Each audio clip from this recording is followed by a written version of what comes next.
Welcome to Bridge the Gap with host Josh and Lucas, a podcast dedicated to informing, educating, and influencing the future of housing and services for seniors. Powered by our supporting partners, NHI, TSOLife, NRC Health, ERDMAN, Sherpa, TIS, and Rcare. Find out more about this podcast at btgvoice.com. Welcome to Bridge the Gap podcast with Josh and Lucas, the senior living podcast. We are recording still in this amazingly beautiful place. And for the listeners out there, you can hear the silent lapping of the waves in the background as the sun is just beaming in behind us. We encourage you to go and watch on our YouTube channel, our Facebook page. But before you do that, I want to welcome somebody very special as a guest on our show today. I want to welcome Kari Olson. She's the Chief Innovation and Technology Officer at Front Porch. Welcome. Thank you. I'm excited to be here. And oh, what the setting is. My goodness. Oh, it's incredible. And you live out here on the West Coast. You get to enjoy this. Mm-hmm, absolutely. It's like this 365 days a year. Well, so glad to have you on the show. I've been a fan of yours and been in the industry a while and love hearing your talks at all the different conferences. And you're doing that here at the SL 100 tomorrow, yep. I believe. We've had an awesome time just catching up with you a little bit right before we hit the record button. So can't wait for our audience to hear this, Lucas. Josh, our challenge is going to be, we felt like we should have hit record about an hour ago because we've had an amazing discussion revolving around a lot of different topics. And our challenge is going to be reining it in for our listeners and honing in on a couple of things. By way of introduction and a starting point, why don't you tell our listeners your background and what you're up to? Absolutely. I've been in senior living for over 20 years. I started as a technologist. I came in at a time our organization was about to go through merger, and there was only 2 technology people. Fast forward 20 years later, I lead a team of about 20 people working on traditional business technology. But about 5 years ago, I started working also in innovation because I was really drawn to the need to create transformation through culture. And then I have a third hat, and that is I'm the president of the Front Porch Center for Innovation and Wellbeing, which really does research on emerging technologies that you can put in the hands of older adults to help them thrive. This doesn't sound complicated at all. No. Where do we even begin with that? Change culture and focus group technologies from all over the world. Yeah. So how are you doing that? It's the best job in the world. I don't do it by myself. We do it as an organization. We do it as an entire team. And I think that's the thing I'm most excited about. We launched 3 years ago an organizational initiative called Humanly Possible. It's a trademarked approach that Front Porch developed for engaging the entire workforce in innovation. And we basically believe that you can teach innovation skills to everyone in the organization, and then you can structure a culture that will actually allow innovation and transformation to happen. This is a structured approach. So we actually, when you come in our organization, you receive information and training on innovation. Every year, our entire workforce goes to a 2-hour workshop where innovation skills are taught. And the beautiful thing about it is it's led by our frontline work staff, not our executives. Wow. We have like 98% attendance in this. We have executives that go through 6 weeks of deep dive, lunchtime learning, innovation, education. We have annual action learning projects that everyone participates on. We have an innovation accelerator, and overall an approach to engaging everyone and making sure everyone knows that your ideas matter, bring who you are, and help us transform to become the best organization we can be. That's so fascinating. So this innovation center that's led by the frontline caregivers, team members, is this like a virtual innovation center that's inside of a community or communities, or is this a freestanding physical plant? It's a great question. So all team members participate in the innovative culture, right? And we ask everyone to live, lead, and teach 8 actions that make us more innovative. But in addition, we have developed an innovation center, and that is a small team of about 5 people that work across the organization building small bet pilots to try out emerging technologies that can help older adults live well. And so it's virtual, and it works across the organization. Wow, so that's fascinating. So I can only imagine, so when we go to these shows and you see all this emerging technology, it makes our head spin a little bit. Yeah. So how did your team pick, like, what to try out? I mean, how do you find the technology and know what you need to be working on and test all that? It's my favorite question. Thank you for asking. It's not about the technology. Okay. The technology is just a tool. And if you start there, you could get lost in all the shiny objects. And it's kind of overwhelming. We start with the need. So we start with our older adults and our team members, and we say, what's the need that could potentially be met, or what is the problem that could be solved? From there, the team goes out and sources technology, and then identifies folks that can come in and are willing to do pilots with us and build them to really test what we want to test, not what they want to sell. It's a very tough thing, right? When you want to sell and look at someone else saying, no, we want to look at it this way. Fortunately, we've been doing this since 2009. The center has existed, and we've built a good reputation of being a great partner. And we're at a great point where a lot of people come to us and say, we have great ideas. So the pipeline's there, and as we find the needs, we have usually good access to people we can test with. That's so cool. So talk to me a little bit about what acuity levels, like what type of communities are you testing for? I mean, there's obviously a big spectrum out there. So where's the application? All of them. Oh, wow. I'm so proud of this. So we actually started doing most of our work in affordable housing. Which is a very resource-challenged environment. We were fortunate in 2010 to receive a grant from the California Telehealth organization to develop a Model E-Health community using telehealth technology. And we coordinated services and delivered care and health information, distance learning, mobile applications, a variety of things. And so we put a kind of flag in the ground that we started doing this innovative work in affordable housing, and we continue to do that. But then over time, we started moving into independent living, residential, skilled, and memory care, and we have pilots across the entire spectrum. Wow. And then we also partner with organizations in the senior ecosystem broadly. So we work with senior centers and other partner organizations across the country on this work now. So that's fascinating. So I can only imagine the innovation center concept, what you are finding there and what's great for implementation. You seem so passionate about talking about this on a very public platform. So how does this become a resource for people outside of just your organization? How do people kind of tap into this and learn about all this? Thank you for asking. We share what we learn. It's our belief that the needs are far greater than we alone can meet, and that we have to kind of create a tipping point in the senior living ecosystem. And so on our website, which is fpciw.org, we publish our case studies and a lot of our tools, our videos, and share our experiences. We speak publicly nationally to share our story. Like tomorrow I'll be talking about our work with Amazon Alexa, and we really believe that it's the right thing to do. What a valuable, so Lucas and I have talked about that so much because, you know, again, as I said before, even when we're in the space as a day job, but when we go to these conferences, there's so many cool emerging technologies and things. You're thinking, what is applicable? What is going to be most useful? What are the staff going to love? What are the residents going to love?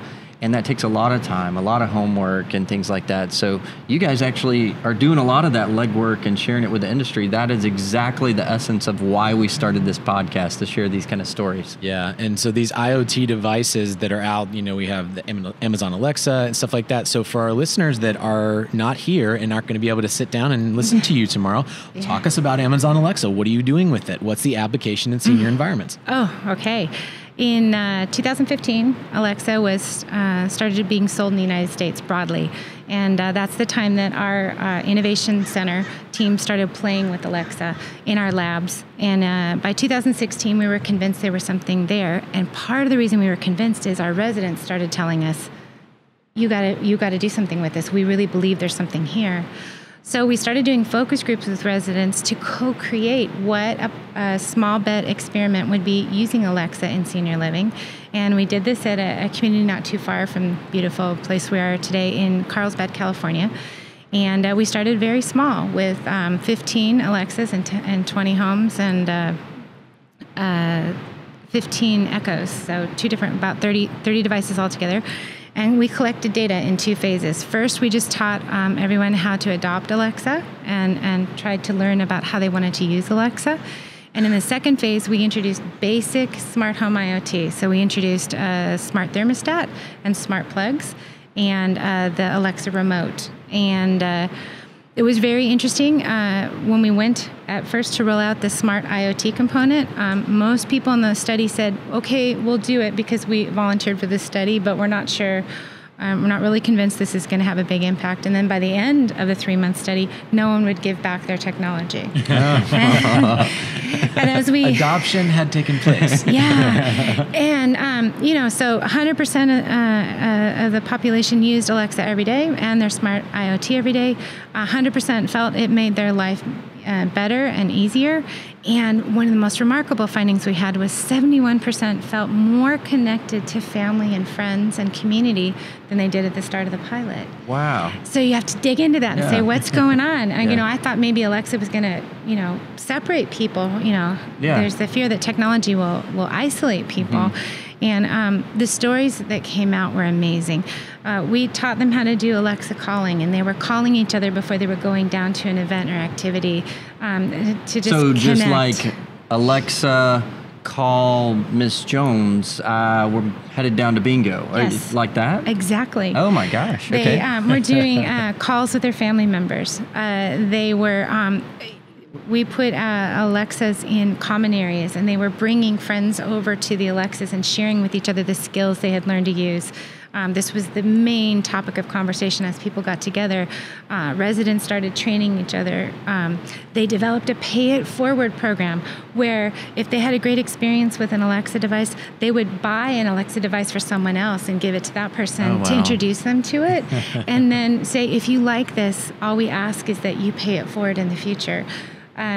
Just phenomenal outcomes, both in data and also in stories. And based on this, we as an organization learned how to adopt a voice-first technology like Alexa without adding staff, which is a big concern for senior living providers, how to do it in a way that really is effective, and what are some of the secret sauces about how to get people to engage in that. That is so fascinating. I hope Jeff Bezos is listening right now. So what do you think has been the most, is there kind of a pattern of how the residents are using Alexa? Like what's the most popular? I mean, is it to turn the TV on or off, the radio on or off, to make a phone call? Like what is to call a care attendant? I mean, is that even possible? Weather, schedule? Yeah.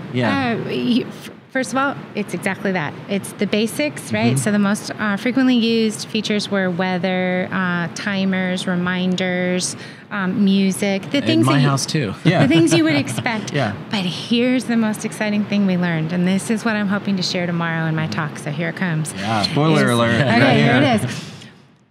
If you can personalize the experience to that one thing that means the most to an individual, so it might be the San Diego Padres scores for me, or it might be, for one resident, it was accessing Bible verses. She had macular degeneration. She couldn't read the Bible anymore, and getting access to the Bible verses spoken was compelling. To another person, it was a woman who'd been in a wheelchair for most of her life, who had a very loving spouse as a caretaker and partner, but she couldn't set the thermostat. She couldn't turn off the lights. She couldn't turn on the music when she wanted to. And when you find that one thing that just is so meaningful to the individual, that's how the way in the door. It makes it easier for people to adopt Alexa, and then they're off and running. You can build on that. So that personalization is the killer app.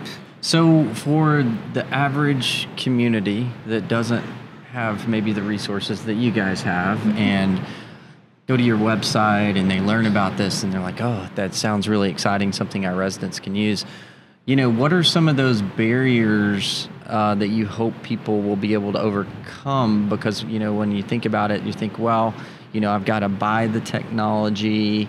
How are we going to implement it? Like, what's the first step to like implementing something like that? Even that can sound really or seem daunting.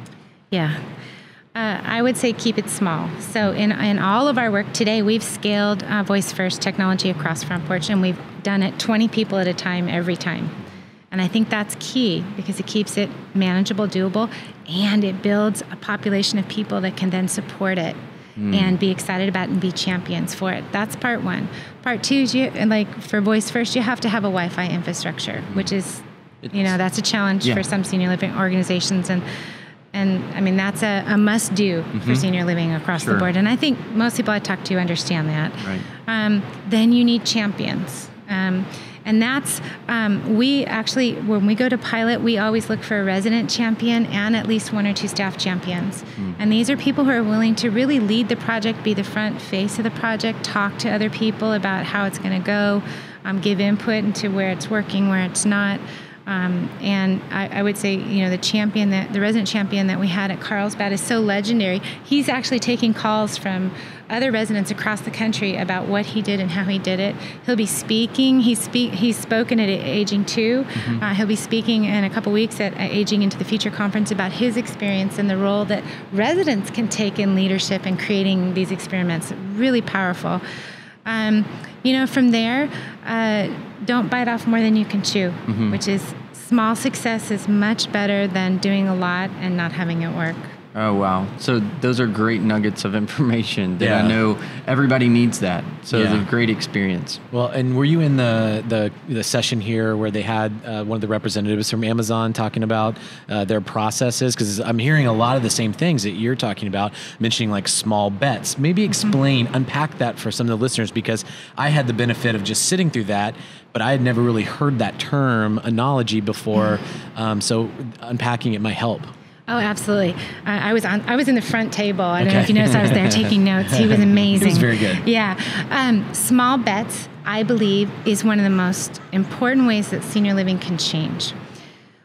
Basically, small bets are admitting up front you don't know the answer, right?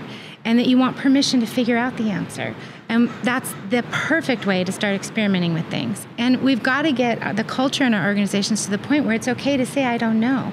We're looking at tremendous changes in the future, and we just don't know. We have to figure it out.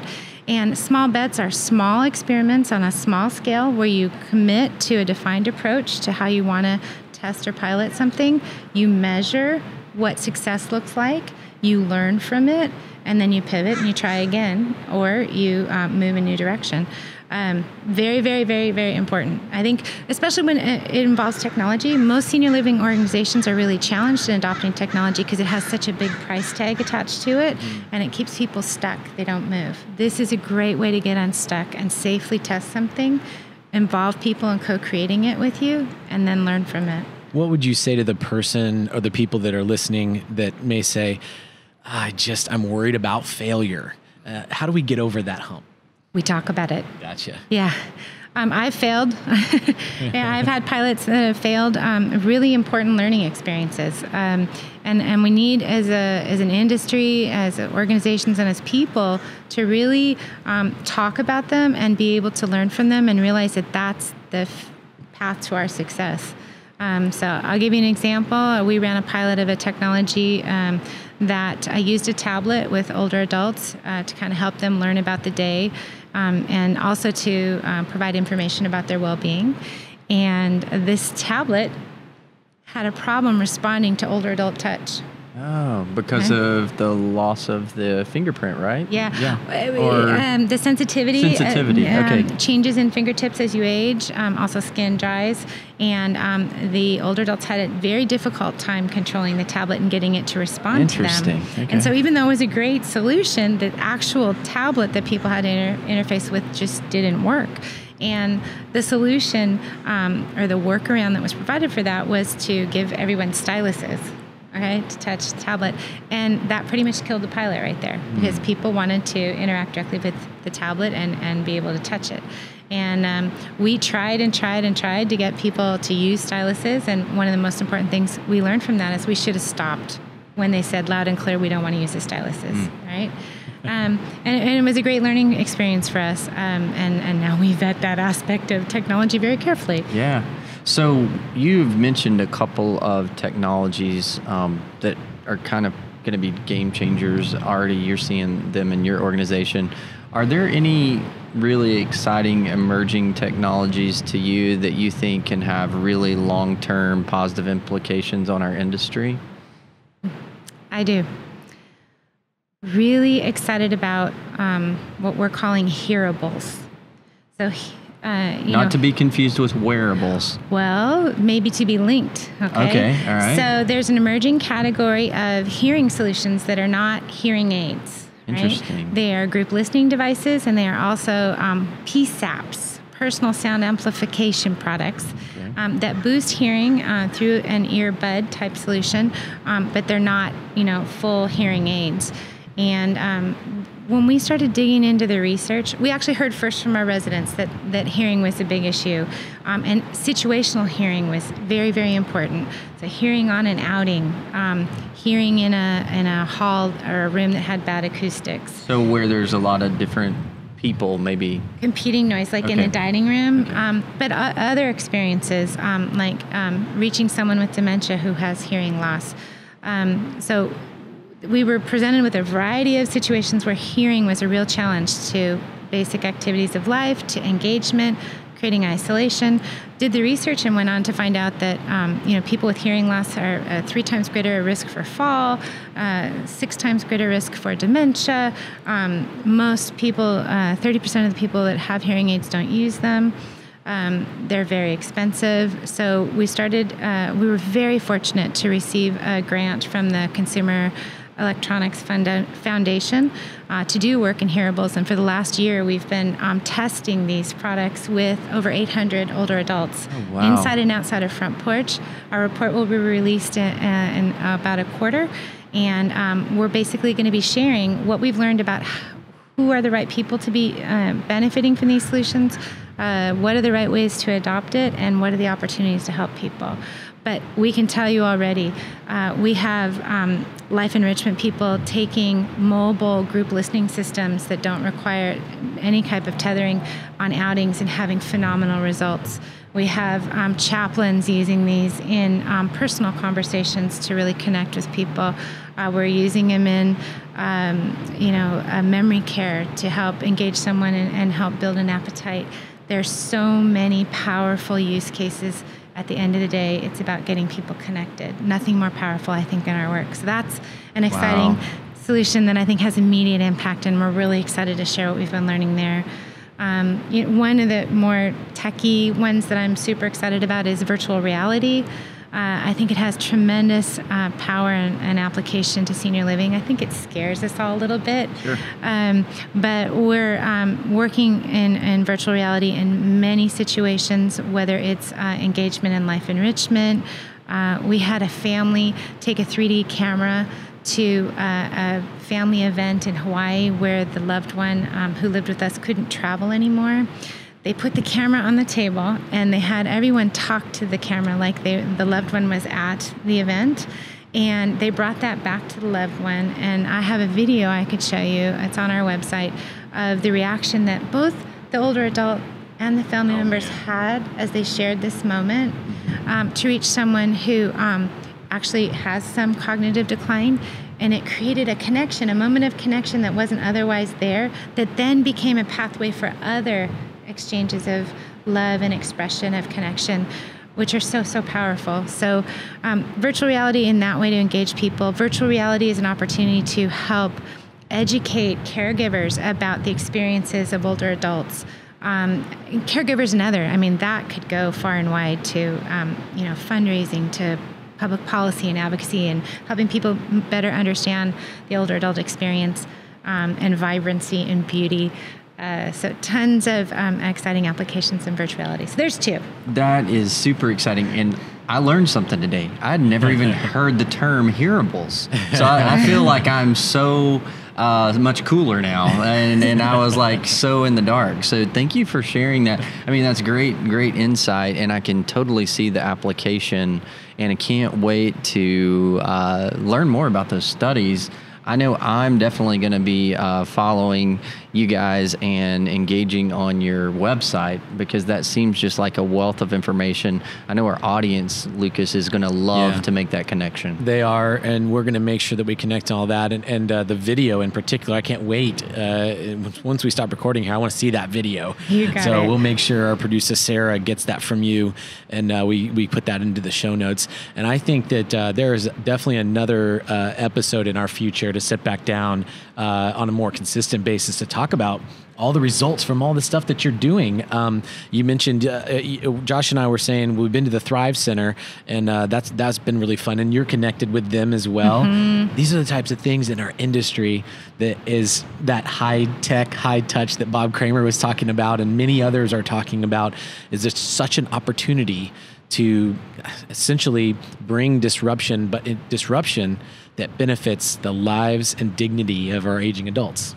Well, I love what you guys are doing too. It's to disseminate that information of the work that you're putting in, what your organization is investing in, that not only helps your organization, but you're willing to share it. Mm-hmm. And that's really what our industry is all about. That's why one of the reasons why Lucas and I just love it. Mm-hmm. So the collaboration is key. It seems to be at the core of what you're doing. Oh, absolutely. It's one of our core tenets of what we do. Not only do we collaborate with older adults and the staff, but our community partners and our entrepreneurial partners, our vendors, are what makes this possible.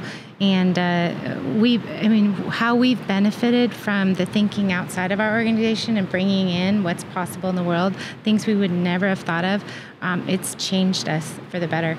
That's great. We've got to check out the Innovation Center. I feel like I've got to go. We've got to go to the Innovation Center. Listeners, you want us to go? Do you want us to go there and figure this out? We'll be committed to it. At some point, we will make that happen. And for our listeners that want to engage, let us know. Give us your feedback. We'll connect to all the happenings and all the things that are going on here in the show notes. And we just really appreciate your time. Oh, thank you. It's been a pleasure. And thank you for the work you're doing. The way you're educating everyone about what's going on in senior living is so important. Thank you. It's our honor. Yeah, thanks for coming and sharing your time with us. Enjoy this beautiful day, and thank you for listening to another great episode of Bridge the Gap. Become a sales culture hero. Join us in St. Louis for the Sherpa Sales Culture Starter Workshop, July 9th through 11th. Learn more and register at btgvoice.com. Just click on the 2019 tour page.